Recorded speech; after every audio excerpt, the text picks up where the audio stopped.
Anak kita autistik, kita rasa macam alah dia tak boleh buat, tak apalah kita tolong, tak apalah kita buatkan. Dia autistik, dia kan anak istimewa, dia kan anak syurga. So it's always macam kita mencipta alasan untuk kita buat lebih daripada apa yang sepatutnya kita buat lah. Ada personality di TikTok dengan social media, nama dia Hasbullah. And he definitely has a genetic condition. Tak berapa pasti apa. A lot of people were saying that it's a form of dwarfism. And also if we look, kalau nak pergilah ke bahagian clinical dan how our system works in Malaysia, memang dalam clinical practice guidelines atau CPG di bawah Kementerian Kesihatan, send our child for early intervention program atau EIP, mesti ada IEP, individualized education. Hai, Assalamualaikum, selamat sejahtera. Selamat kembali ke podcast Kita Family. Podcast Kita Family membincangkan perihal yang berkaitan dengan makna serta kepentingan hidup bermasyarakat, menghargai keunikan serta kepelbagaian sesama kita dan meraihkan masyarakat kita yang berbilang agama, kaum, kepercayaan, rupa dan juga keupayaan. Kita menghargai hidup secara inklusif yang mengambil kira keperluan segenap lapisan masyarakat, terutama bagi mereka yang kurang atau berkelainan upaya. Hai, selamat kembali ke episod ke-33 Kita Family Podcast. Saya, Didi, dari Kota Kinabalu, Sabah. Bersama saya hari ini, 2 orang di studio di Kuala Lumpur. Kita ada Nori. Assalamualaikum, hai. Dan Desiree. Hai semua. Okay, episod ke-33, kita dah bincang banyak berbagai topik tentang neurodiversity, tentang diversity juga di Malaysia. Kali ni kita nak bincangkan satu topik yang sangat dekat dengan kita sebagai ibu. Sebab selalunya kita lah yang buat ni. Nak kata salah ke tak salah, jom kita bincangkan. Tapi of course, impact dia bukan hanya dalam keluarga, dia ada impact yang lebih besar dalam hidup kita bermasyarakat, dan apabila anak-anak kita yang neurodivergent masuk ke dalam dunia sebenar. So topik hari ini ialah, okay, it's such a mouthful. Let me try. It's one word. Infantilization. Not even gonna try to say it in Malay. I'm not sure ada ke tak, kan, infantilizing. Maksudnya, Desiree nak cuba tak? Apa maksud dia? Maksud dia kalau dalam bahasa Melayu is kita menganggap mereka sebagai kanak-kanak. Cara kita bercakap, cara kita melayan mereka sebagaikan kanak-kanak walaupun mereka telah pun remaja ataupun dewasa. Yup. So macam kita layan mereka macam baby walaupun dah besar. Yes. Macam baby atau macam kanak-kanak. Ada saya pernah lihat orang melayan mereka yang remaja, especially yang autistik, yang remaja, kerana diberi tanggapan bahawa remaja tersebut cognitive age is at maybe 4 or 5. So dilayanlah sebagai seorang kanak-kanak yang 4 atau 5 tahun.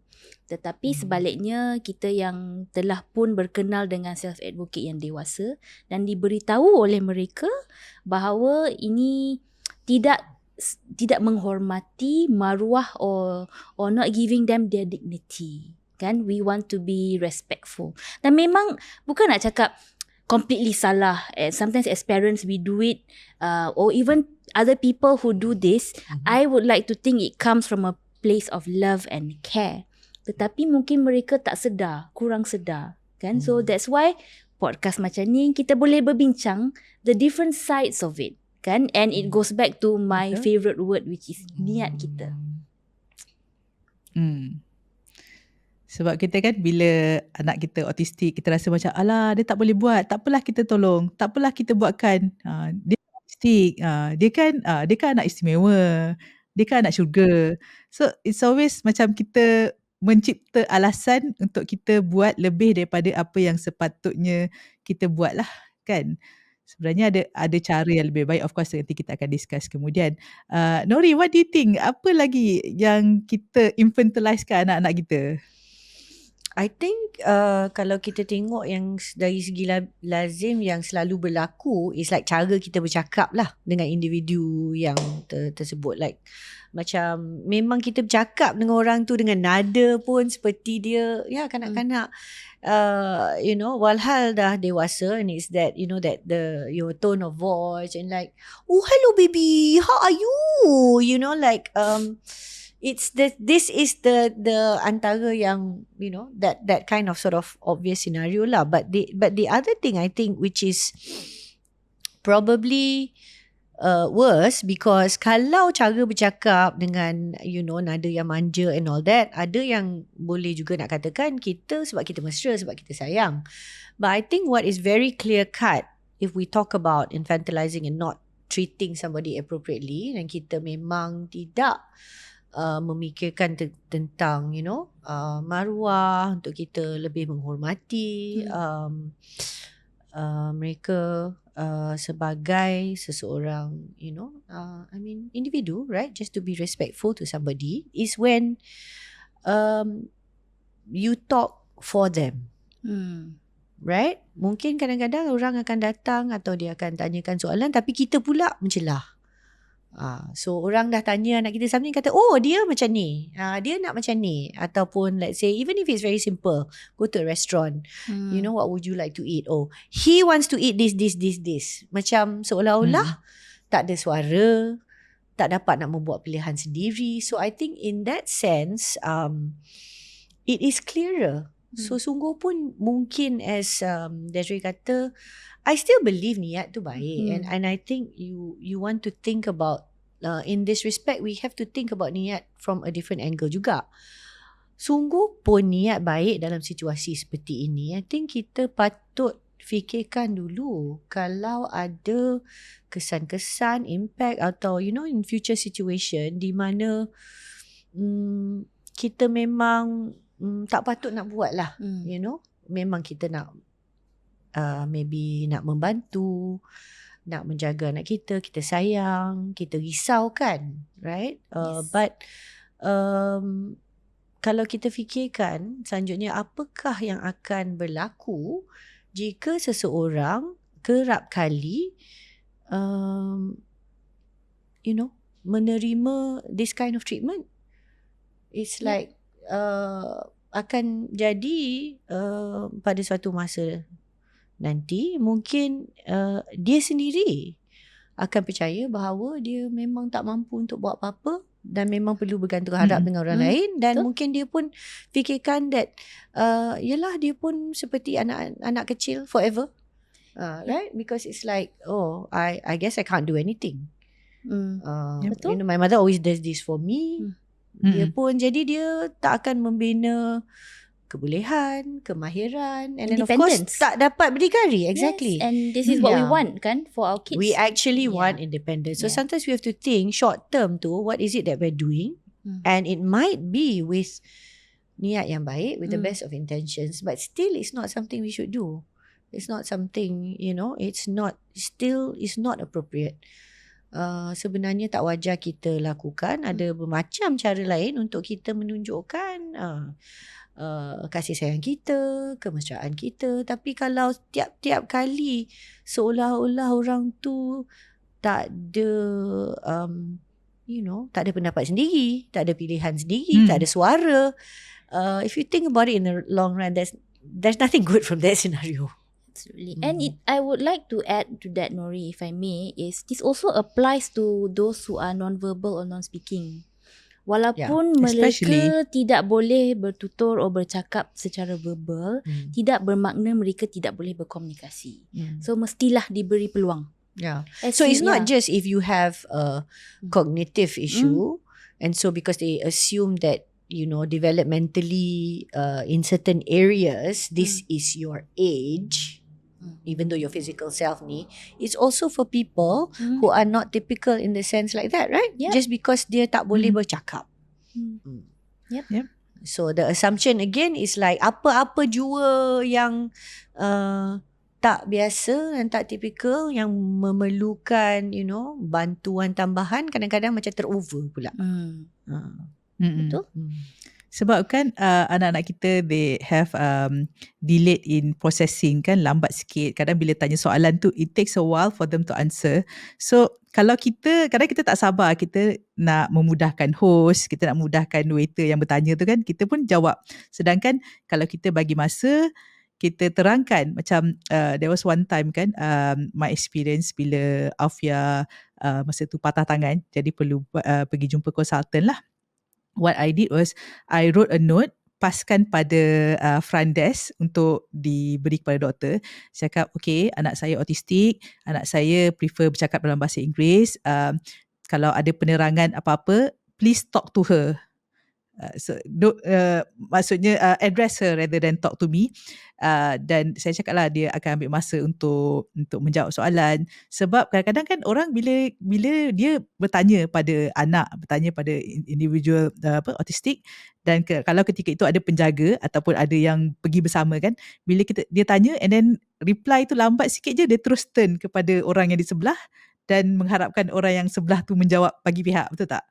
So kita yang dah tahu ni, kita perlu advocate lah. Kita perlu menyediakan ruang ataupun beritahu siap-siap lah, bagi tahu kepada doktor, bagi tahu kepada nurse yang apa yang perlu dibuat. Sebab yalah, dalam kita buat advocate ni, kita nak ingatkan kepada parents, nak ingatkan juga kepada service providers. Tapi bila parents dah tahu, parents boleh meluaskan awareness ni dengan yalah, macam saya buat tu, saya bagi notes lah untuk menerangkan situasi macam mana. Sebab memang saya rasa memang dalam pendapat atau pengalaman service provider, mereka nak cepat. Mereka bila tanya soalan nak jawapan there and then. Bila tanya buat pilihan kan, nak makan ni atau nak makan tu, ataupun nak ambil order makanan tu, dia nak cepat lah. And yalah, autistik ni kadang-kadang dia memerlukan masa, ataupun kalau yang guna AAC ke apa, dia ada cara lain untuk memberi jawapan. Jadi kalau kita infantilize tu, maksudnya kita menjawab bagi pihak macam kita buat masa anak kita bawah 1 tahun, bawah 2 tahun yang tak boleh bercakap lagi kan, kita yang buat keputusan. Dan macam Nori cakap juga tadi, impact dia kalau kita terus buat macam ni, kita tak bagi peluang untuk anak kita buat keputusan.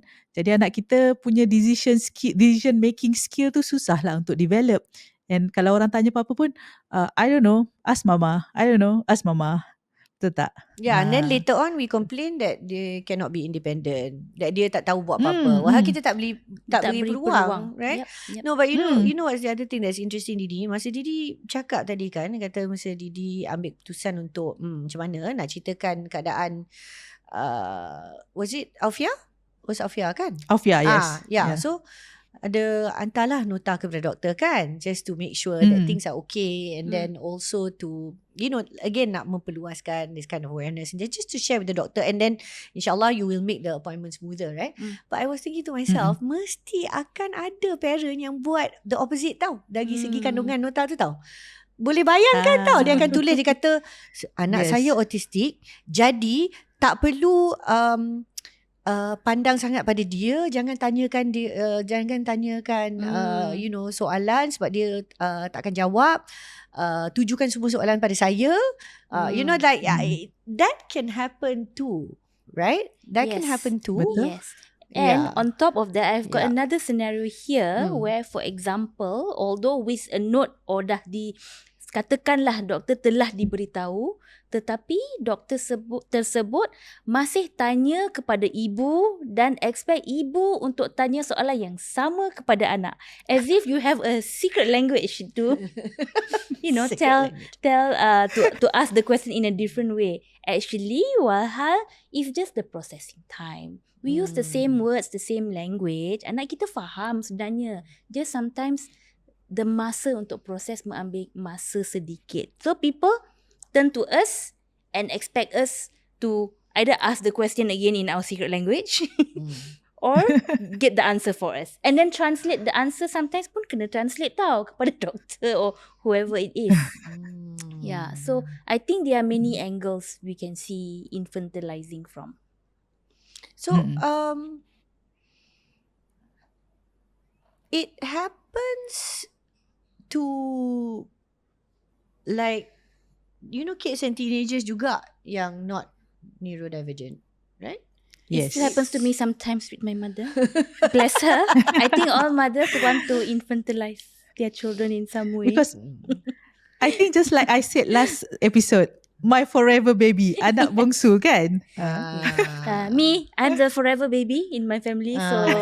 So memanglah it still happens. Or sometimes, I think in a lot of Asian cultures, it is sometimes expected for the wife to prepare the husband punya meal. So by default, sometimes the mother, like in my case, my mum would ask me, what would your husband like to eat? Tetapi husband saya dekat sana je, boleh je tanya what does he want to eat, right? It's just an example. I'm not saying this is a specific infantilizing example, but I think it happens in semua lapisan masyarakat at various ages and stages. Right? So even if you look at the those who have advanced in age, people with dementia, for example, right? There are instances where you see people who go and speak to people who have advanced dementia as if they are children. Trying to cheer them up in some way, kan? That's also, if you ask me, in my opinion, that's also a form of infantilizing. Betul. Tapi I think people has to remember also, infantilizing is not just because of the biological age. We're talking about maturity, cognitive age lah. So there are times that memang level of maturity lower than the actual age. So kita akan melayan sesuai dengan maturity. It may look like infantilizing, but not really. But kita kena try lah seboleh-bolehnya untuk presume competence. Rasa kita jangan terus membabykan kan. Kita tengok and then baru kita adjust according to the level of maturity, level of cognitive at that time. Because I think masa my late mother, masa tu, because she already had brain cancer kan, of course it affected her cognitively, emotionally. The way we talk to her memang berubah. Tapi I tried not to talk to her like she's a child lah, sebab she's not a child. Cuma the kind of thing, the topic that we talk about, sometimes not really a conversation, sebab masa tu mama pun dah tak reciprocate kan, tak boleh nak menjawab lagi. Tapi topik-topik yang kita bualkan, apa yang kita bualkan tu, cuba untuk an adult conversation lah. Kita cakap pasal our memory, our experience, rather than soalan-soalan macam as if she was a kid. Nah, we try not to do that lah. So that's a way. Memang macam the pemilihan apa yang kita nak bualkan, pemilihan soalan. Macam contoh, kalau seorang tu non-verbal dan kita rasa susah untuk berbual dan mendapatkan jawapan yang panjang, sebenarnya bila kita tanya close-ended question, yes or no pun sebenarnya dah cukup dignified kan, rather than terus tak nak bercakap dengan dia, bercakap dengan penjaga ataupun someone that was with the person. So a lot of benda yang kita kena take into consideration lah, I think, kan. Yeah, usually I think it's a combination of things lah. I think dari segi ni kita meminta orang untuk memikirkan sekejap.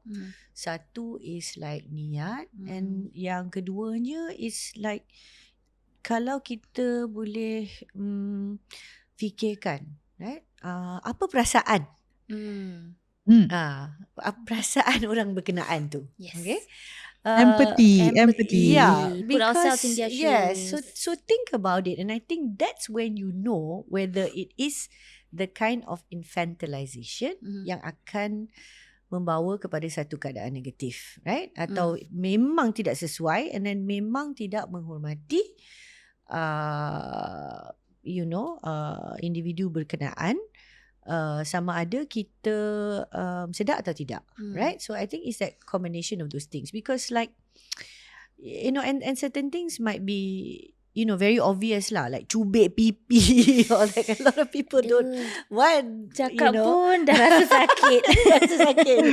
Yeah, so I think a lot of people don't like that, especially kalau ini bukan keluarga terdekat. Tapi sebab kita geram and things like that. But yeah, of course the nuances it's a bit difficult lah. When we talk about this subject and we were discussing it today, and then I was thinking of like a famous Mm. person who probably does get infantilized, right? So kalau siapa-siapa dunia luar yang memang kalau yang menonton atau mendengar podcast kita hari ini dan memang minat dengan MMA dan memang rajin lah tengok social media, ada personality di TikTok dengan social media, nama dia Hasbullah. And he definitely has a genetic condition. Tak berapa pasti apa. A lot of people were saying that it's a form of dwarfism, and dwarfism ni is when the physical growth of our body, right, the growth hormones are affected. So Sugo pun dia seorang dewasa. I think he's like 20 something now, 21, 22. He's a young man, but he is only 3 foot 5 or 6 inches tall. So physical appearance dia is very childlike, right? So orang pun macam pelik. Dan dari segi physical, of course, bila seseorang kecil, small things are cute, right? So that one of that is memang the visual appeal of cute. And this guy, this young man, he is also quite funny, and then dia ada berlakon and things like that. So there were instances sometimes of when people he met or how they treated him, ada this question of, wait, is he being infantilized, right? Macam orang dokong dia, ada yang macam cium-cium dia. So there were debates about these things, but I think you have to also find out, like, well, how does he feel about it? Yeah. Because of course, as a person who is kind of like a personality, maybe this is part of like the whole thing. Ataupun sebenarnya maybe dia suka ke tidak suka. So that is like an obvious sort of scenario. Yeah. And I think for some people they felt, he was maybe being disrespected. But I don't know finally what was the outcome of that. Was that something that he himself was okay with? And I think then he was asked. But the good part is for him, I suppose, sebab dia adalah seorang yang terkenal, memang orang akan tanyakan pendapat dia, pandangan dia tentang a lot of different things lah. And then you realise when he talks about these things that he is an adult. Yeah. He is definitely a grown up. He has views. Dia ambil pilihan tentang jemputan mana dia nak terima, mana dia nak pergi, things like that. Dia kata ada antara benda-benda yang dia anggap tidak sesuai sebab dia juga seorang Muslim. He's a Muslim from Dagestan in Russia. He is, he's a man. He's an adult. Yeah, he's an adult. He's an adult. So yeah. Those are like, I suppose that was something that I was thinking about. But so that brings me to the point, which is, I think when you are different, whether you are neurodivergent, so that means your behavior pun, because your brain works differently, or sometimes your physical appearance is different. This is a thing when we know these things come up more often. So not to say that it doesn't affect ordinary people and children and teenagers, tetapi perkara ni lebih kerap berlaku lah bila seseorang tu lebih unik dan ada kelainan dia. Benda ni akan berlaku when we talk about treating people. So I think that's probably why we're bringing up this topic, right? Just to let's not forget to treat somebody like a human being. Yeah. Again, that whole thing about person first. Kan? Yep. So trying to get the balance between, especially for us mother, love and respect and dignity. Kan? So much of like we want to do out of love. Like, tak apalah buatkan, kan? Kita kan mak, tak apalah kita tolong kemas bilik. Mula, we think that it's helping, but kalau kita nak anak kita dapat skill tu, kita kena ni lah, like beri mereka peluang untuk buat, jangan buatkan semua. So yeah, with that, let's take a break. See you after this. Hi, welcome back. topik hari ni infantilization. If you see how my face nak sebut pun, infantilizing autistics kan, neurodivergent juga. So selain daripada kita sebagai ibu, kita buat sebab kita sayang, kita terlampau overprotective dengan anak kita, ada juga faktor-faktor yang lain menyebabkan masyarakat dan keluarga menginfantilizekan mereka, melayan mereka dengan cara seolah-olah mereka lebih muda daripada umur sebenar ataupun tahap kematangan mereka. Jadi jom kita share apakah lagi faktor-faktor yang menyebabkan situasi ini berlaku. Okay, maybe saya boleh share dulu. Boleh.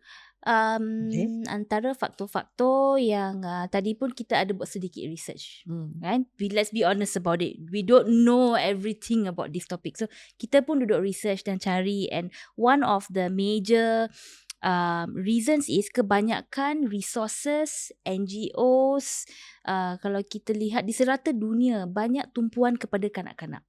So even here, I'm sure most of us have experienced it. The minute our child is diagnosed in the younger years, when they are toddlers, right? A lot of emphasis on early intervention. Kan? And also if we look, kalau nak pergilah ke bahagian clinical dan how our system works in Malaysia, memang dalam clinical practice guidelines atau CPG di bawah Kementerian Kesihatan, send our child for early intervention program atau EIP, mesti ada IEP, individualized education plan, dan masuklah ke terapi, whether it's OT or speech, dan sampai ke umur 6 atau 7 tahun diberi kelonggaran, kadang-kala masuk ke darjah 1, whether it's boleh masuk ke aliran perdana atau PPKI. So that is the stages our children go through. Maka ia dianggap sebagai sesuatu condition yang dialami oleh kanak-kanak sahaja. Yep. Right? So I think that is one of the factors, dan berdasarkan research from this website called Teach something, tak teringat pula the end part of it. It says that 9 out of 12 top related charities are basically towards children when it comes to autism. 9 out of 12. That's a lot. Kan? And a lot of these movements, memang it's out of good intention, is started by families who have children, very young children. By parents. Exactly. Parent-driven. Parent-driven, including myself. I've started Project Hans, and I'm the one speaking about my son and his condition. Bukan dia yang bercakap tentang condition dia sendiri, right? And bukan salah, tetapi I think the point we are trying to drive across here is that up to what point do we want to continue talking for them and want to encourage them to speak for themselves?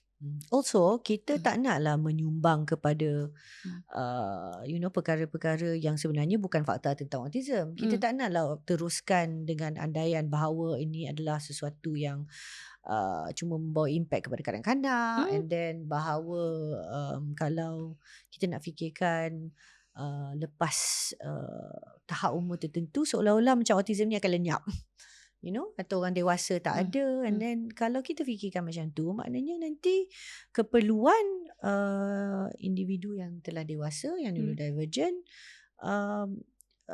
kita tak akan bagi fokus yang sepatutnya dari segi keperluan, perkhidmatan, and all this, because obviously antara dewasa dengan kanak-kanak lain kan. But now we are starting to hear that we really cannot just talk about children. So to me ada dua permasalahan di sini. Satu, andaian bahawa benda ni mengesankan bahawa kanak-kanak saja terkesan, so therefore akan ada the problem for when autistics become adults and there's not enough for them, right? But the problem is because you keep thinking about it as a child thing, and then they also get treated like children, then this has an impact towards how they see themselves, their independence. So kita sebenarnya menyumbang kepada anak-anak neurodivergent yang akan menjadi orang dewasa neurodivergent, tetap neurodivergent kan, tetapi tidak dapat berdikari, tidak dapat bersuara. Sebenarnya bukan kerana hakikatnya atau keadaan di mana mereka memang langsung tak boleh. Tetapi kita telah sedikit sebanyak, sungguh pun mungkin kita tak sedar whatever, tapi kita telah menyumbang kepada keadaan tersebut. Yeah. So the adults also don't become Independent. fully adult and independent because of how they were treated, right? Sebab kan kalau kita menumpukan untuk hanya memberi sokongan kepada keluarga yang mempunyai anak autistik, tapi bila individu itu tidak ada keluarga lagi, apakah bentuk sokongan kan? Macam bila dia bekerja, kita tak kata beri sokongan kepada keluarga, kita perlu bagi sokongan kepada individu tersebutlah di tempat kerja. Kan? Itu yang fokus yang kita perlu ubahlah. Bukan, betul. kan? Dan kalau kita sebut level 2, level 3 and then kalau kita ada masalah kewangan, ada kekangan yang lain, then what happens to them? Siapa yang akan menjaga later? We don't talk about the issues facing adults. So it's like the awareness needs to grow about all these things. So I know this one is tak adalah, bukan yang kita secara khususnya cakap sebab about this infantilizing only, but they are all connected, Yes. right? It's connected to each other. And why is this a bigger issue? And it is related to lack of understanding about autism and a lot of other neurodivergence, especially, right? And then if we continue to talk about it like that, we treat the people like that, and all these things are not appropriate, tak sesuai, there's a lot of negative impact to the individual also. When we were doing the research just now, there's things like not just the lack of skills, but psychologically, emotionally, self-confidence, and their own sort of identity that they hold on to for a person. There is definitely the impact for that the person in particular as well. So there's lots of things like that. Maybe I think even before we were looking at this topic, I also didn't realize. It's like a self-fulfilling prophecy. Eventually, if we keep doing for them, they are going to think they can't do it. Yep. Malahan boleh They je. can't grow kan? Mesti diberi peluang. Kan? Mesti diberi peluang. And we also talked about it just now during the break on sometimes why we do it. Memang sayang. Of course, semua ibu, bapa, penjaga, whoever we are, caring for whoever we are caring for, we do it out of love. Tetapi, let's also admit, sometimes we do it for convenience. Yeah, of course. Kita tak nak susah kan. Yes. So it's like, okay, we'll clean up because they just made a mess. Ataupun lagi cepat lah kalau kita yang buat kan. So that is true. Let's be honest with ourselves lah. Sebab kadang-kadang nak mengajar dia orang kemahiran yang tertentu, nak bagi peluang, nak bagi dia pandangan, all that is like kan menyusahkan diri kita actually. But look, it's not easy to raise children. Yeah. Right? Nobody said it was easy. And of course, it is another layer of difficulty and cabaran bila anak kita neurodivergent. But we need to take what is right, the correct way, even if it is not easy. So we have to take that consideration. I think, let me share something. I'm a little bit, I should share it lah. It's a little bit, it was a big learning for us. Terasa lah juga for myself. But, I think bagi mereka yang biasa mendengar podcast would have known that anak saya, Timo, yang autistik, dia sedang menghadapi satu fasa yang agak mencabar sekarang ni. So not just he's 15, so not just the puberty, but he's having a bit of a burnout. Right, it's challenging. There's so many things now that where it's like there were a lot of changes yang dia terpaksa mengharungi, and then also I think a lot of expectations, things that in his life where when we were trying to sum up lah, kalau kita boleh sum up, that I think there was a point where we were thinking about what is good for Timo. For so when we think for somebody, then kita akan fikirkan things like all the big big things lah. Education is important, your health is important, all these kind of things. So then when we say for, it will also include us making decisions for him them. lah, right? As opposed to good to Timur, right? Or good to a person. So if you ask the person as an individual, what is good for them, or what if they prefer, then you probably will get like different kinds of answers lah. Because it's not going to necessarily be the same thing, right? Dia akan ceritakan lah benda-benda yang mungkin dia lebih minat, dia suka and things like that. So, in this case, I'm going to end up going back to the simple example yang we already mentioned in part 1. There's really talked about pilihan makan and things like that, right? And of course, I didn't realize this until now, but lepas keadaan kita burnout sekarang ni, when Timur is communicating, he is really really trying to tell us some of the things yang dia nak sekarang ni, and we are making an effort to extra listen to him, because sekarang kita kata okay, not just what's good for him, what is good to him, right? We want to give him that sense that he is loved, he's appreciated, value, make him feel safe again, not anxious, not needing to control, but because he feels he needs to, sekarang dia tengah, he is now every day telling us exactly what he wants to eat for lunch and dinner. Tak pernah. Dulu sekali-sekala dia akan sebut lah if he wants something. I'm thinking about it, I said, apa ni? Why has this happened? So, not to say that kita tak pernah mengambil kira apa yang dia suka makan, but definitely we didn't ask him as often as abang dia dengan adik dia. Okay, now don't get me wrong. I'm not saying that, for every house you should ask every person what they want to eat. That doesn't make sense lah. Kita bukan restoran, bukan like tiba-tiba ada menu. Kadang-kadang, secara practical, of course, like, look, please learn to eat what you are given. But if I look at what did I give my other 2 children? Apakah pilihan yang diberi kepada adik-beradik Timur? Sepatutnya samalah untuk dia kan. Kita patut ambil berat lah tentang tu juga. And then because I suppose I thought, dia ni, my autistic child ni pula lain dengan the autistic children who are super picky. Timur is actually a very good eater, and he is probably sometimes eats more healthy than abang or adik. So I guess we didn't, because now, why is it that it's so important for him to tell us now every, and so it's like rice, chicken, bawang goreng, soba noodles. So dia akan bagi tahu that this is what he wants, chicken, rice, bawang goreng, soba noodles. And so one evening, sebab semua orang malam tu siapa entah pesan nasi Arab. And dulu before actually dia suka juga. So bawa lah nasi tu juga, because dulu memang dia pernah makan. Tu dia tengok, he was like, you want rice and bawang goreng? So dia tak nak makan nasi Arab sebenarnya. So this is, I suppose, one of those consequences of me not taking his preferences into consideration. And of course, many other things have happened lah. Like I said, there is the puberty to deal with. Ada benda-benda lain juga. Tapi sekarang ni macam, we are now having to listen lah to some of the things that he said. And of course, I sit down and I wish that I had maybe given him more choices before. But this is a very real situation can I just of say like not something? giving him choices. I picked out something.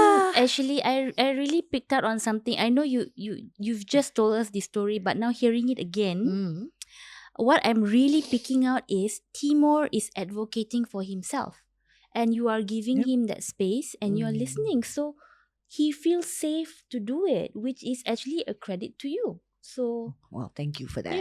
So, okay lah, some things we do not so great, and now we're doing, so he feels safe enough to advocate it. There are some kids who don't have that safety to advocate for it. So please pat yourself on the shoulder. Well, not so much pat And myself. now he can make decision. Yeah, betul. He But can it's decide. like, so kita is, so I suppose, okay, maybe the message is let's learn lah. I'm learning, so now we're sharing, and then maybe you all tak payah repeat the same mistakes lah. There will be other things that maybe you'll do, right? But this is just an example of considering things lah. Apakah kesan kalau betul-betul kita tak memberi anak kita pilihan, sebagai contoh lah yang related to this topic. right? So anyway, yes, that was just my share for today. It's a very good share. I mean, I used to do Yep. something similar. I still do that sometimes out of convenience. Oh, tak nak pergi ke kedai ni sebab tiada nuggets and fries. Tapi boleh je Han suka makan nasi goreng. In fact, bagi dia nasi dengan telur, dengan tofu, boleh je dia makan. It's about giving the pilihan. Yeah. Jangan assume, like what Didi said, presume competence kan. Jangan assume that just because dia menangis bila lihat the big M logo, and I don't stop there. That's dia tak all tahu he makan wants benda to eat. Dia lain. boleh je makan benda lain. If you just tell him, hey, not today. So now we are setting a limit. Maybe McDonald's once a month, and baru dapat gambar dari Hans' father today is 1st October. Dah bawa ke McDonald's and like, you are cheating. Then now I can't bring him. So anyway, yeah, but that's a story for another day. The boundaries part. But berilah pilihan. I mean, we have to presume and assume that they always want to try something else. Walaupun mereka yang picky eater. Hans used to be such a picky eater. So pergi restoran mana-mana pun memang saya order untuk dia. Tetapi dia akan tengok dekat pinggan orang lain. So now I give him the option. Kalau menu ada gambar, bolehlah pilih. Well, the thing is, if you melayan the picky eater all the time menurut pilihan dia sahaja, you just imagine lah that one day when for whatever reason pilihan tu tak ada, and there will be a problem at that time, So initially tu mungkin mudah bagi kita, tapi kita tak fikirkan situasi masa-masa depan atau dalam keadaan di mana maybe benda tu memang tak ada. Tu nak buat apa? Dan anak kita langsung tak makan. Gardenia yang tiada di Kota Kinabalu. Bagi pilihan. Sorry, makanlah roti that was actually lain. me. That was actually me. I guna alasan je. Oh, my autistic children needs it. You see? Tengok. Hari ni is all the self-confessions day, right? What is convenient for you. Trying to take advantage of them to get your bread. And of course, me before. Like, tak payahlah tanya dia sangat apa dia nak makan. Dia makan semua. Sekarang nak. Mama? Rice, chicken, bawang goreng, soba noodles. Teringin pula nak makan soba noodles now. Itulah. I think other than that also like bila kita infantilize anak-anak kita kan, kita rasa they are still small ataupun macam they don't have the capacity to understand this. We didn't educate them to the level that they need. Contoh dari segi safe touch kan, how to protect themselves, what is safe, what is not. Sebab kita rasa macam kecil lagi, tak faham, ataupun because they are not out there pergi sekolah yang macam pergi sekolah mainstream kan.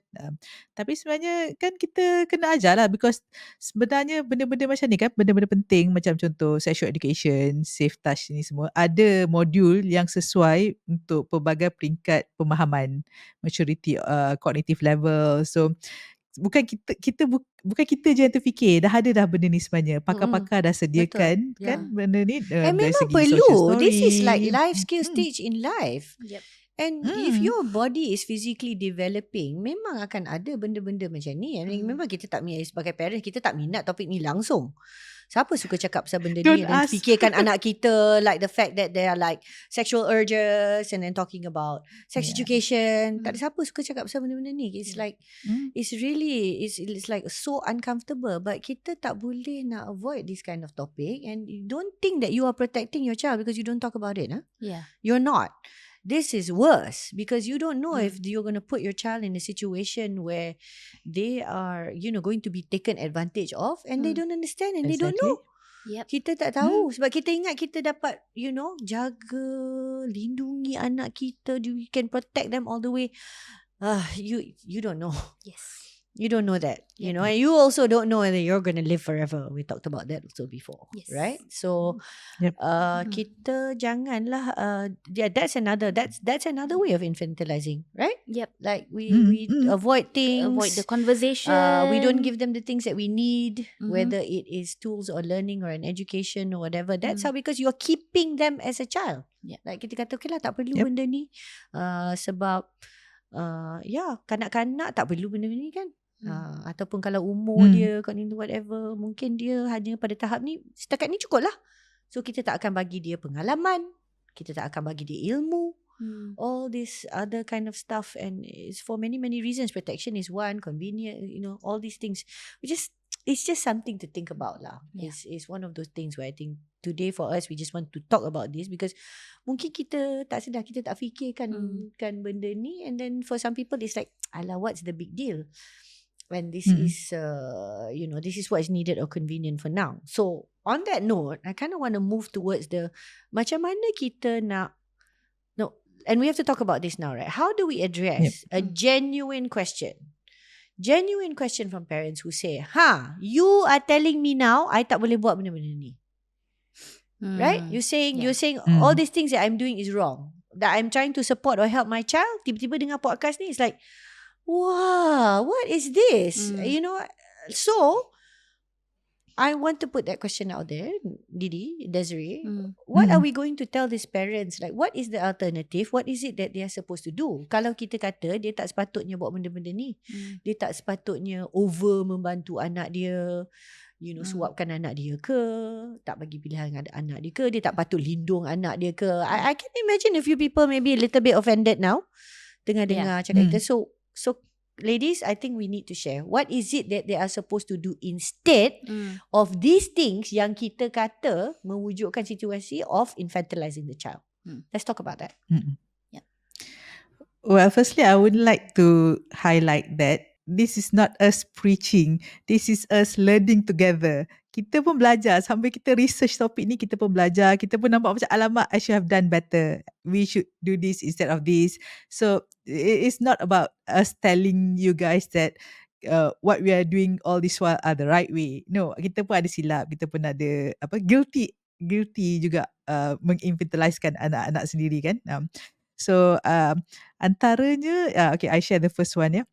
Kan kita selalu rasa anak kita kecil lagi. Kecil, not physically kecil, tapi kita rasa, dia autistik, tak faham apa-apa, kena tolong. Contoh, kalau makan ataupun tengah makan tu tumpah air ke, tumpah kuah ke apa ke, kita tak fikir apa-apa, just lap je.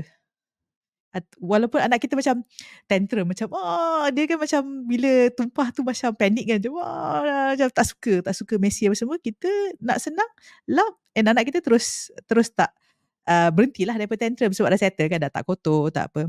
Tapi sebenarnya antara perkara yang kita boleh buat ialah we walk through with them the solution. Okay, jangan panik.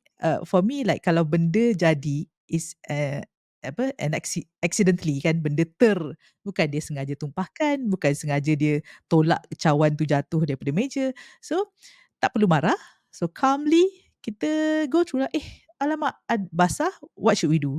Apa perlu kita buat? So kalau level masa tu dia kecil lagi, mungkin kita boleh narrate lah, kita go through the process, kita sebut lah apa proses dia satu-satu, so dia nampak lah the process of it. Tapi kalau macam dah besar sikit, kita rasa dah boleh faham, kita boleh brainstorm lah. Kita tahu sebenarnya bukannya macam kita nak dapatkan solution daripada dia, tapi kita cuba tunjuk, basah, lantai basah, apa ya nak buat, what should we do?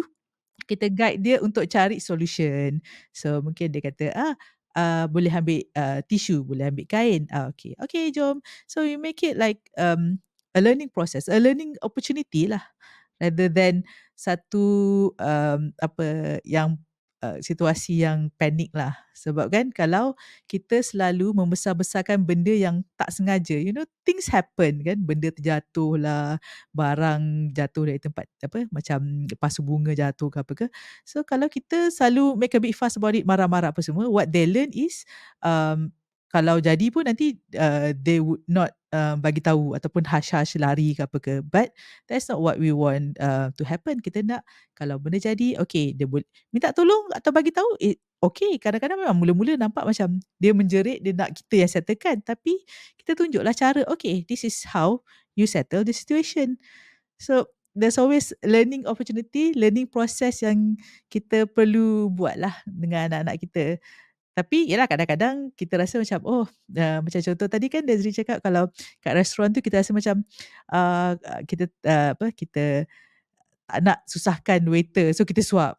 Tak nak susahkan orang cleaner dekat restoran tu. Tapi kita boleh kemaskan, ataupun kalau anak dah besar kita boleh minta dia tolong sekali lah.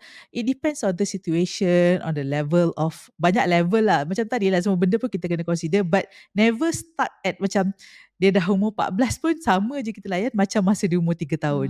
Yes. We have to grow lah. Absolutely. Betul. And I think my piece of advice first is, when you want to do this, bila kalau nak start sekarang, firstly take a deep breath. Because it takes a lot sebenarnya. I'm not there yet. Banyak benda pun I'm always to my convenience. Okay lah, cepat Hans makan, let's go. Nak kejar masa. But the idea is, when I tell myself, you know what, it's okay, tak payah kejar masa hari ni. So what if he's half an hour late to school? It's fine, right? It doesn't matter. He's half an hour late to school, but at least we are all calm. So, and this is also kan I selalu cakap pasal flexibility and the rubber band. I think it's important for parents, caregivers to do that, to internalize that as well. Our flexibility pun is like a rubber band. Janganlah straight away esok nak bawa anak keluar makan, suruh dia makan sendiri. Esok also nak suruh dia mandi sendiri. Esok semua dia buat sendiri. No, take your time. Take your time. Go for the lowest hanging fruit first. Benda yang paling senang for you to let go. For example, benda yang tumpah, right? I used to get so irritated sebab Hans suka tumpah semua benda yang berair. Then I did this whole self-talk to myself, and I realised, air je. Bukannya air sirap ke air coke where it's like a sticky floor. It's just water. Right? So eventually when I do that, it's just water. The less I react, actually these accidents pun berkurang. So Hans pun tak cemas like, I did I messed up again. Oh my god, what's my mom gonna do kan? So I think it's okay. You spill it. Here's the cloth. So first few times memang I'm the one who wipes it. After a while I said, come, let's wipe it together. Now I'm like, Hans, there's the cloth, go wipe it yourself. Dia buat je. So it takes time, it takes practice. It's not easy. And memang ada hari-hari yang kita rasa tak nak buat, kita nak just do it for them. I think that's still okay. Tapi the point is, berilah mereka peluang. When we can, give them the opportunity. Think of it as not them, kesian dia kena buat. No, it's something good. Kita memberi peluang kepada mereka untuk benda-benda ni. This is a tough one for Malaysia. Yes. Because kita masih ada extended family dan kita ramai di antara kita ada pembantu, because it's still quite affordable lah. So our kids definitely get a lot more help than maybe sometimes in other countries. And then we also forget what is kind of like age appropriate and all that, the things that they can do for themselves, even for basic things like boleh guna pisau ke tak, this is a big one.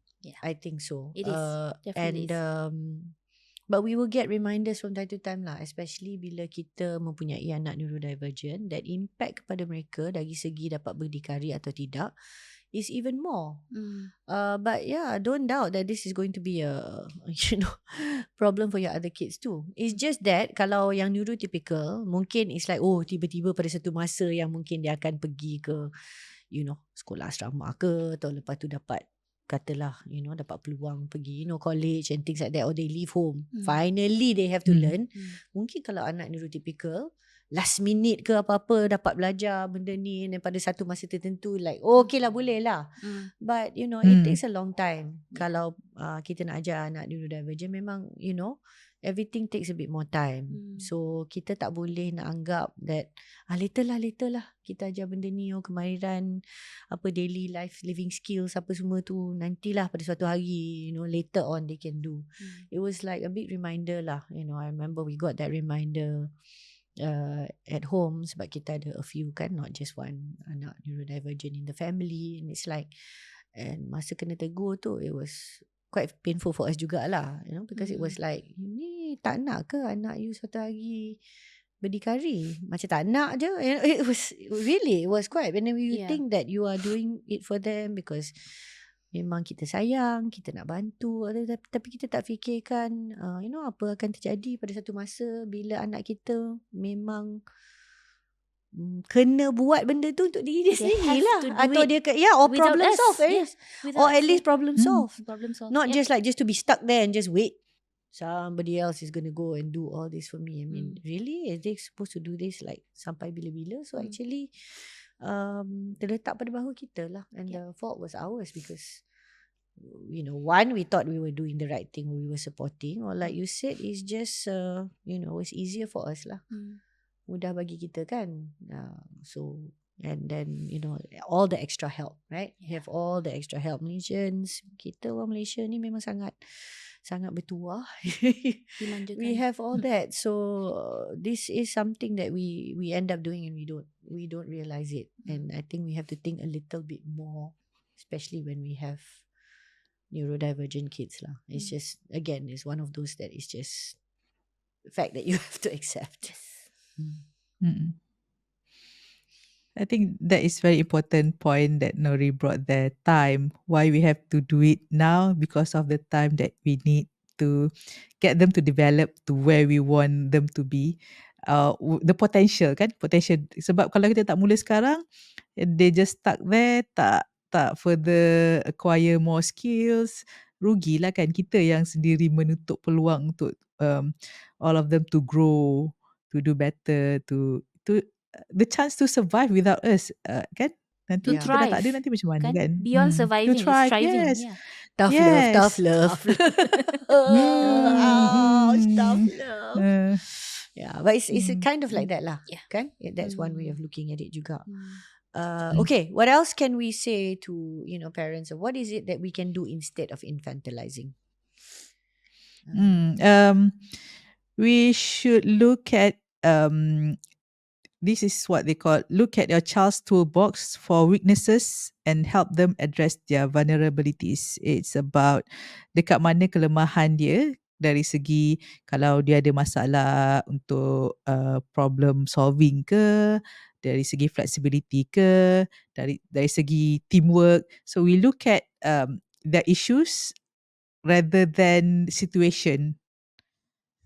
Kalau situation tu, okay, apa isu dia dalam situation tertentu kan? Contoh macam kalau dia tak fleksibel, dia macam apa? Contoh macam tadi kita cakap kalau macam hari-hari nak dia picky eater, nak makan benda yang sama je. So itu ada problem dekat flexibility. So how we stretch that.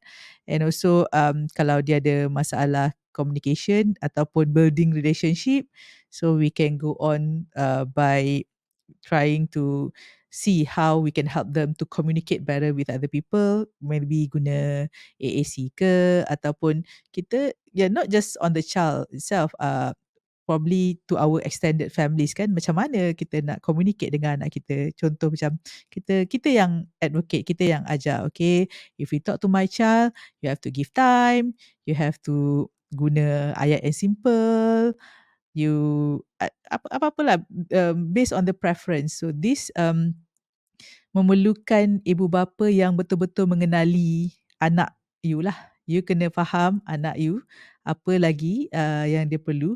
Contoh macam kalau kita nak anak kita boleh berdikari, there are tasks that we start to ajar kan. Kita macam okay, I think you can do this. Macam contoh sekarang I can get Amy to wash dishes tau. So kalau dia boleh buat fine, tapi kalau macam mula-mula mungkin dia akan tanya, okay mama, pinggan nak letak macam mana, cawan nak letak di mana, and what are the what you call it, the steps kan. Mula-mula sabun, lepas tu bilas, lepas tu drain. So those things kalau dia masih level yang hanya boleh memahami satu step arahan je, mungkin kita tak boleh lah lagi nak bagi dia task yang okay basuh pinggan. Tak boleh lah lagi. So we have to understand where the level of our children ataupun individu autistic tu, level dia dekat mana, then work on that level. So itulah banyak yang spesifik lah sebenarnya. You nampak as a whole, dia tak boleh buat. Tapi why? Kenapa dia tak boleh buat? Identify the reason kenapa dia tak boleh buat. Ataupun mungkin kita punya arahan yang tak clear. Could be that as well. Yeah, betul. I think an important one is also involving them in daily activities. Kan simple things macam pergi grocery store, beli barang. So what actually my husband is the one who started it. We are all like, oh Hans just ikut masuk kereta lepas tu masuk balik rumah. My husband is like, nope, you please carry at least 1 plastic bag masuk rumah. Benda-benda kecil macam ni, right? So it's like making them feel part of the process, and Hans happy je. So now we give him his own trolley as well. You know, when we go shopping. Oh. Or like if we are going out of the house, Hmm. what should we do bila nak keluar rumah? Okay, turn off the TV. So sekarang, this is Hmm. Hans' duty actually. Turn off the TV, turn off the aircon, pakai remote dulu, and then off the main switch, off the light. He helps me to tutup pintu and all that, you know. So actually sebenarnya dia mudahkan kerja saya juga. As I am struggling with my mini bags nak keluar rumah, dia Hans lah tukang tutup lampu, cari kasut dia sendiri, you know. Sometimes dia carikan kasut saya. And one thing which I didn't realise yang dia tahu. So recently saya bawa dia ke rumah my parents in Port Dickson, and selalu saya akan bawa his external hard disk drive sebab dalam tu ada lagu-lagu yang dia suka. So we plug it into the Android box.